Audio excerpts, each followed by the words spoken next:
যদি কোশ্চেন্স করি যে 35 তার স্কোয়ার মাইনাস 15 তার স্কোয়ার এদের বিয়োগ করলে রেজাল্ট কত দেবে, তাহলে এর 35 স্কোয়ার করতে হবে, তারপর 15 স্কোয়ার, দেন এদের দুজনকে বিয়োগ করে আনসারটা পাবে। কিন্তু আমরা এটাকে একটু ইউনিক স্টাইলে সলভ করব। কীরকম, আমি যদি বলি 35টাকে ধরো এ এবং 15টাকে বলো বি, তাহলে কীরকম হতো, বলবে এ স্কোয়ার, এটা হতো মাইনাস বি স্কোয়ার হতো।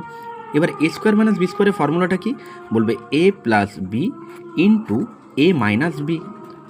তাহলে দুটো ভ্যালুকে আমরা একবার অ্যাড করব আর দুটো ভ্যালুকে একবার আমরা মাইনাস করব।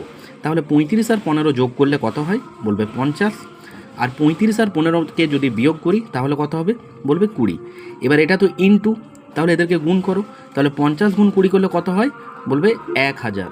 তাহলে আমরা আনসার পেয়ে গেলাম 1000। তোমরা জানাও কমেন্টে 15 স্কোয়ার মাইনাস 12 স্কোয়ার ইকুয়াল